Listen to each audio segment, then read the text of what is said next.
Hello, welcome to the Comic Book Commentary. I'm Bo Leidig, and we are definitely digging into the vaults this week because we're talking about Bloodstrike. Let's zoom in and take a closer look. First published in April of 1993, you may notice that in the top left-hand corner it says "Rub the Blood" over top of the image logo. That's because the blood streaks that you see going down the front of the cover are actually textured and pop out from the cover itself, which is kind of a cool touch, I guess. It's definitely unique, but that's really the only thing distinctive about it, and I'm kind of surprised that they printed the whole thing on cardstock to be able to do that. But, whatever, it's an artistic choice, and while it may have added to the price, it's still something that was fun to try out, I guess. Creator, plot, layouts, Rob Liefeld. Pencils, Dan Fraga. Script, editor, Eric Stevenson. Inks, Danny Meeke, who I completely forgot worked on this book before working on Spawn. Colors, Byron Tallman and Brian Murray. Lettering, Kurt Hathaway.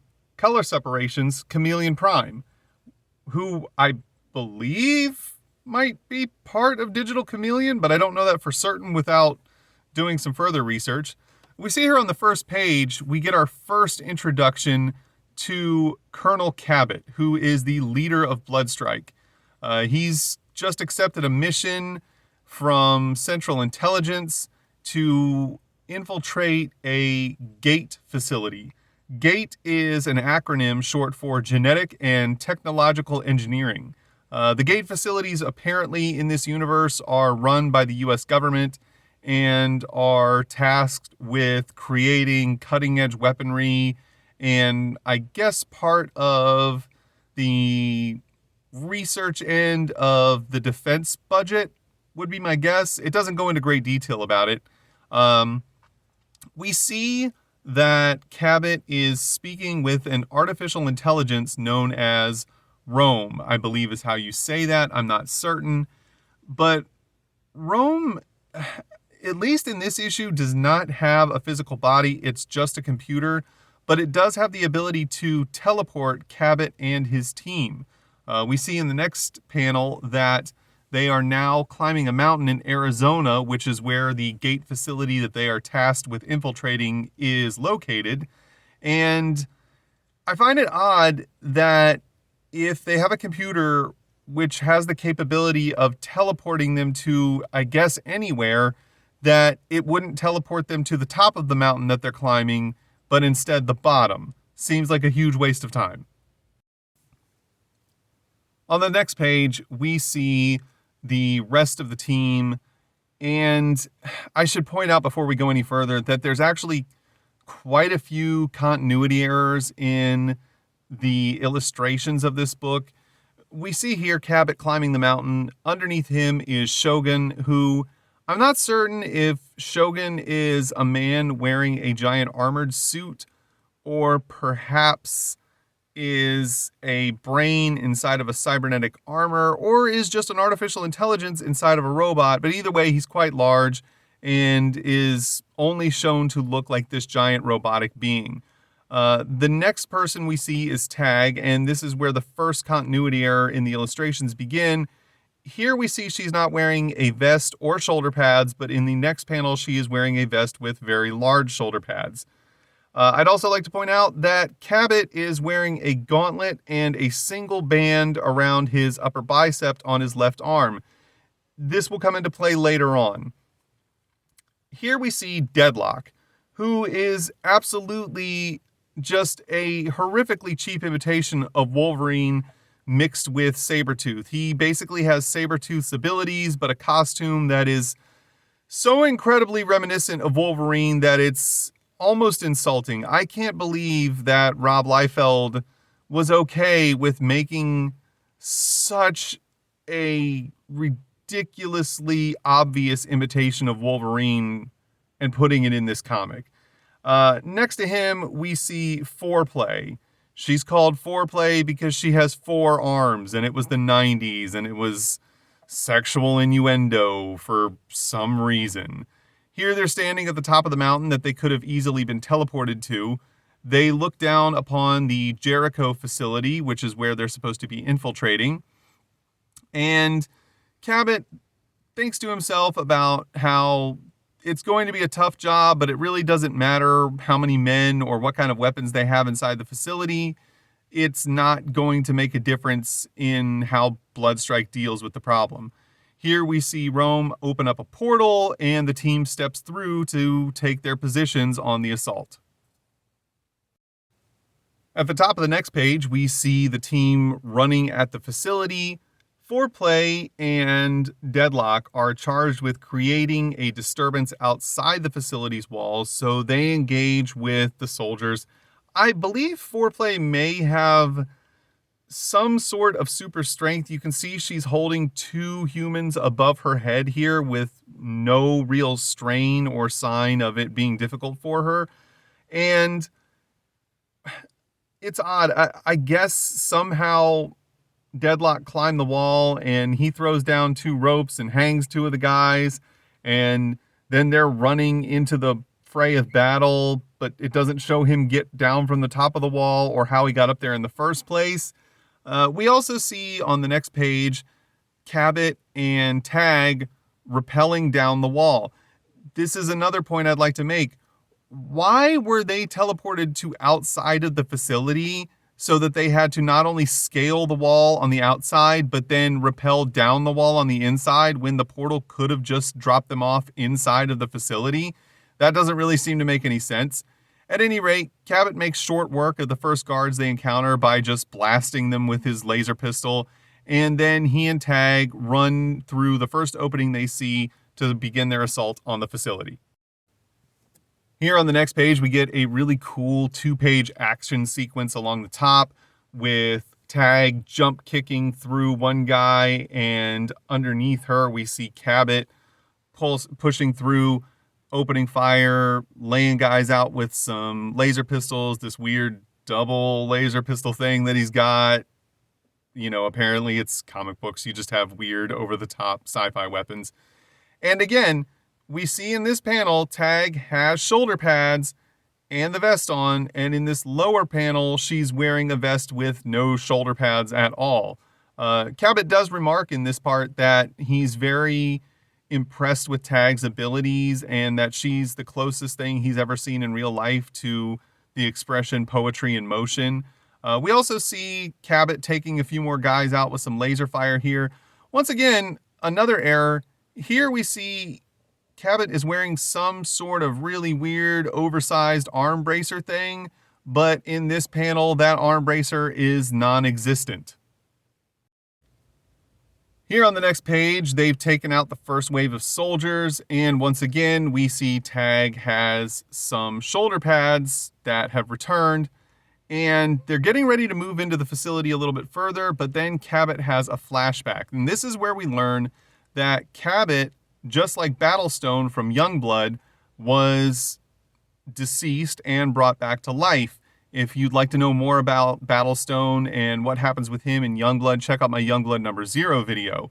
In the next panel, Cabot snapped out of the flashback that he had, but it was enough time for another group of soldiers to ambush them, and we see that Tag's shoulder pads have once again disappeared, but it's okay because she finds them apparently in the very next panel.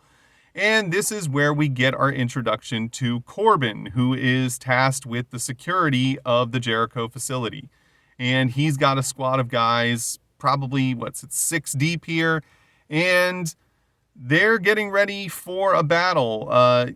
Cabot doesn't seem too concerned about the fact that they are massively outnumbered and outgunned, and he believes that things are going to go his way, even though it's just the 2 of them versus this, I would assume, elite squad of guards, being that they're rolling with the facility security director. And we see here that Corbin is gloating about the fact that he's not going to capture them or try to take them alive. He plans absolutely on just killing them where they stand.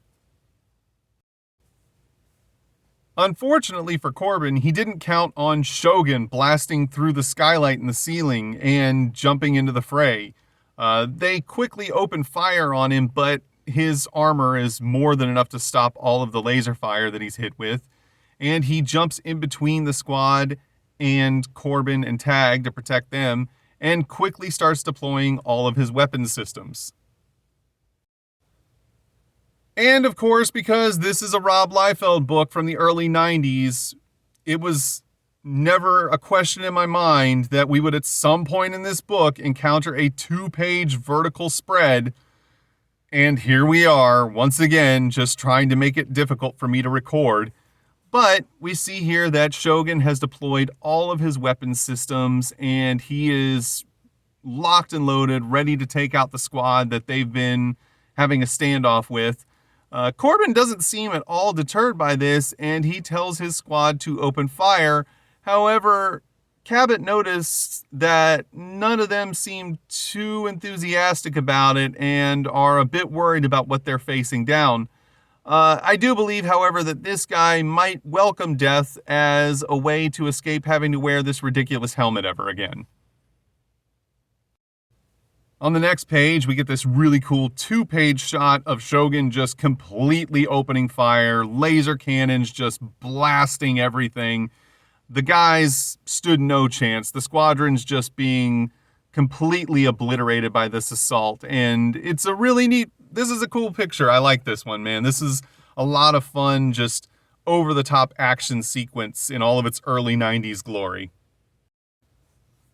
However, we find out on the next page that despite the squad being completely decimated by Shogun, Corbin was never there in the first place. He was simply a holographic projection.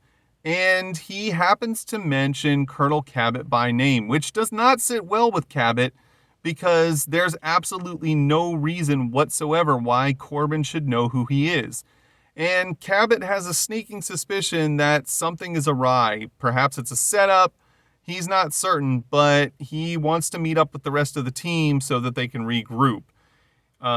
We see here that Shogun apparently has these cool little strap things that pop out of his back that the two of them can ride on as he can fly with the jet boosters in his boots.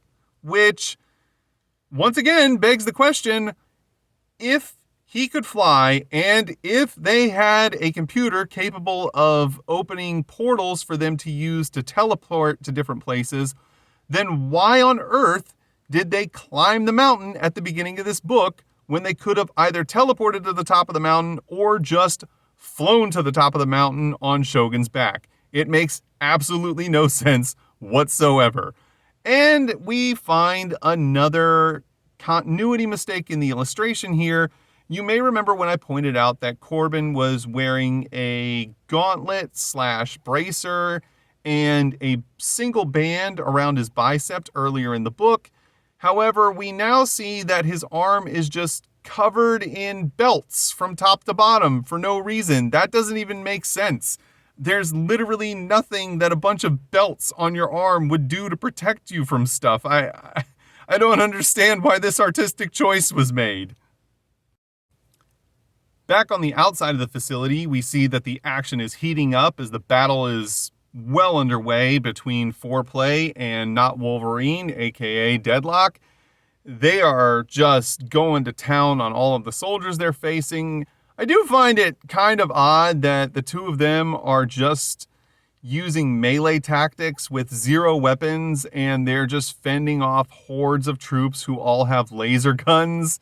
But apparently they could pull it off because they're super beings. I get it.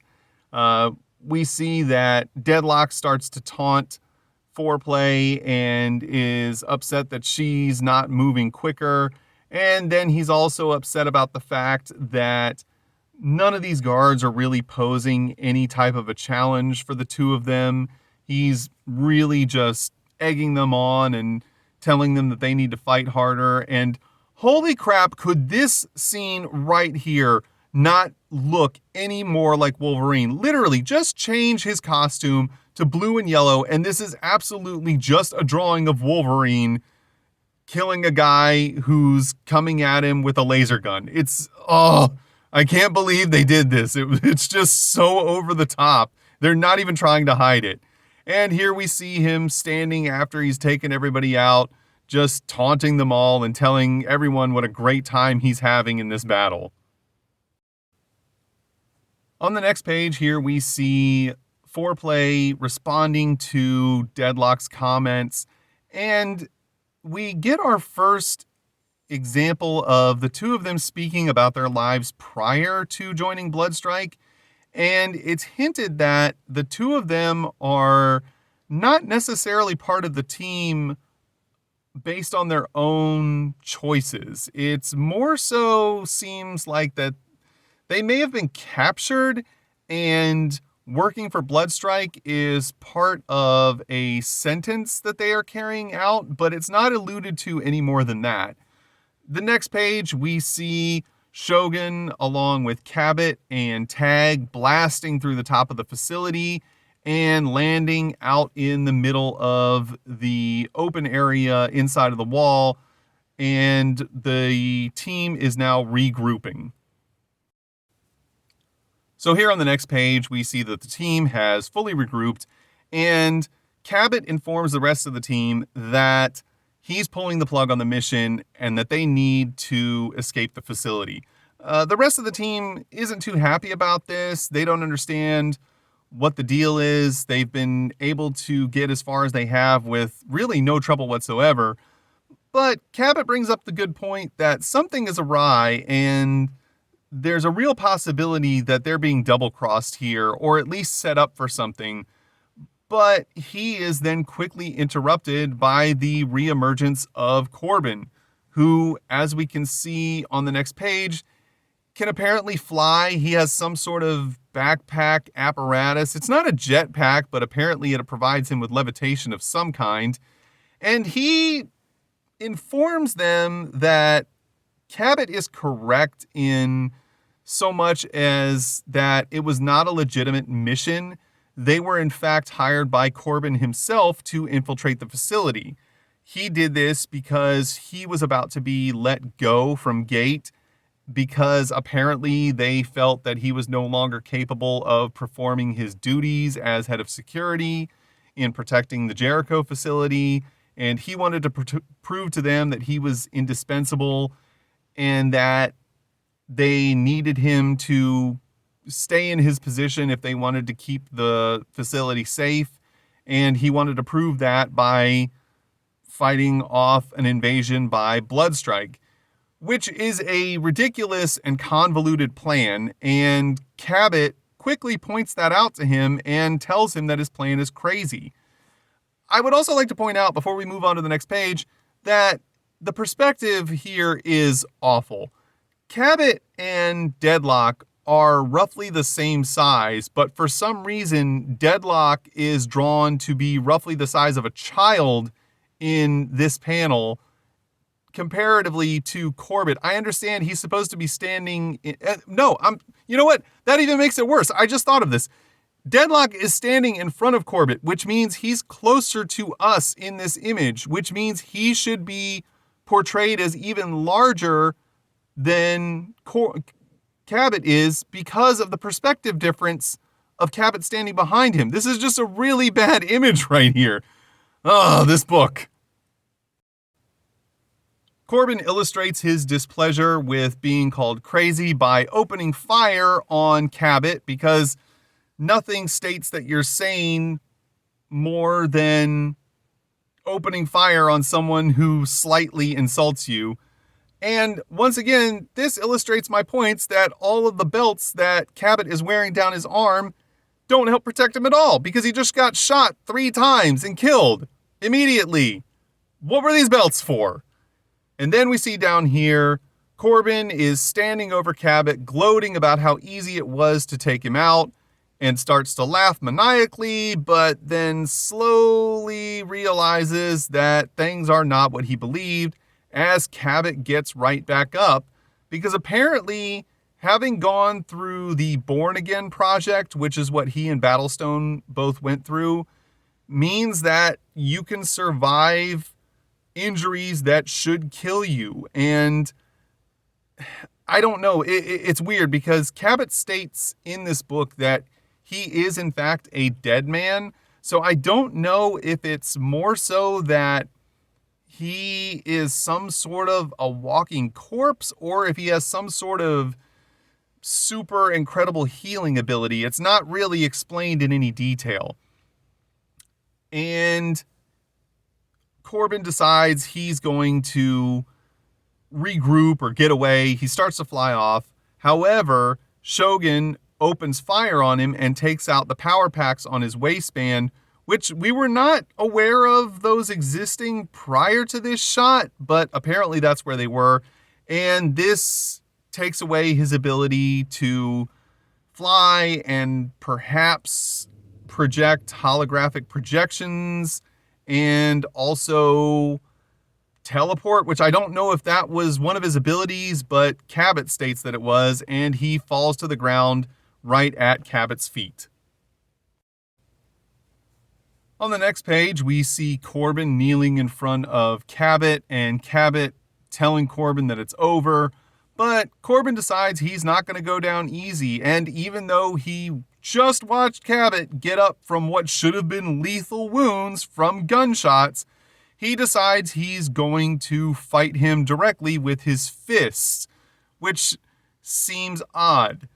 However, he does kind of get the best of Cabot and then stands over him ready to strike with what appears to be a justice staff like the one that Union uses. And we also see right here on his pack, this looks very, very similar to a justice stone.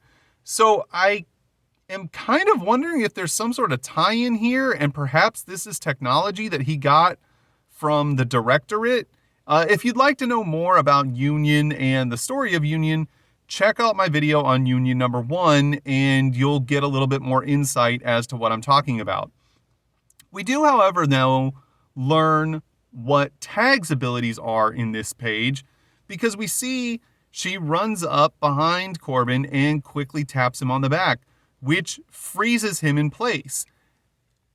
It's not stated if this is an ability that she has total control over, though it would seem as such because she was riding on the back of Shogun earlier and he seemed unaffected by it. But this is actually a really cool and unique power that she can just tap people and make them stand frozen like a statue. I thought that was a really unique superpower to give someone. Corbin now realizes that he's been defeated and is begging for his life and trying to cut a deal with Cabot. Cabot, of course, is not having any of it because he's justifiably upset that he was deceived by Corbin and that Corbin had planned to kill his entire team. So he tells Shogun to put Corbin out of his misery, which Shogun happily obliges on the next page. As we can see, he just obliterates Corbin with laser fire and is just blasting the living crap out of him. And then we see this cool little shot where the whir of the cannon slows down and we just get a bunch of smoke coming out of the barrels. It's a nice little sequence.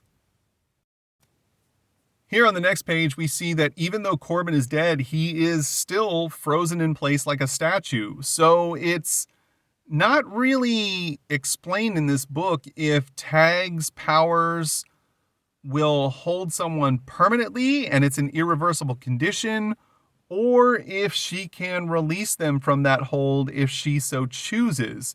At any rate, Cabot decides that the mission is done and he's, a bit angry about the fact that they were deceived in being there in the first place. He calls back to Rom to open a portal and they exit the Jericho facility. The next page, we see that Cabot is back at their home base, presumably, and is talking to Rom and debriefing on the mission and expresses his concern about how he feels that no matter what their mission is, it always seems as though they're being used in some fashion or another. And this is where I find it a little bit odd, because Cabot speaks many times in this book about how what they're doing is missions that are supposed to be helping with national security and providing safety for the State of the Union. However, it doesn't seem as though they are a nationally funded superhero team like Youngblood. It's more so like they're a paramilitary group or perhaps mercenaries that are independently contracted for missions. And I find that a little odd that despite, completely being a presumably for-profit organization, that Cabot still puts such a high priority on national security and, protecting America when it's not as if he's a government employee or necessarily, officially part of the military, despite the fact he has the rank of colonel. It's a very odd, it's an odd situation that's not really explained. He then is told by Rom that there are other superheroes that are popping up all throughout New York, which is where most of the early Image comic books took place, that they should be keeping an eye on. However, their next mission deals with a rogue superhero team that is operating out of Southern California, to which Rom gives Cabot a printout so that he can see their next target. And on the final page of the book, we find out that his team that he's targeted with going after is being led up by none other than Battlestone. And this is the team that Battlestone threatened that he was going to create after being forcibly discharged as the leader of Youngblood. If you'd like to see more about that, check out Youngblood number 0. And we also find out that Battlestone and Cabot are brothers, and that this story is going to be continued in Brigade number 1. And this should be a very obvious clue as to what book we're going to be looking at next week. And here on the reverse inside cover, we see the one and only advertisement that appears in this entire book, which I found really odd that there was only one ad in the entire book. But it's for Trencher. I'm almost 100% certain that I have at least Trencher number 1. And if I do, I'll make a video about it at some point and we'll go over it. But I was never a big Trencher fan, but it was very unique, and it's probably something that would be a cool video on the channel at some point. And that was Bloodstrike number 1. And, I gotta say, for as much as I dunked on and joked about this book throughout this video, I actually really do like Bloodstrike a lot as a comic book, more so than I should. It's very reminiscent of the time period that it existed in, and while it's not the best book and clearly has Imitation Wolverine as one of the main characters, it's still a really fun book to read, and it's engaging and action-packed. I really did enjoy it. And if you enjoyed this video today, please feel free to like, comment, subscribe. Just thanks for dropping by the channel, taking a look at what I've got to offer. Have a great day.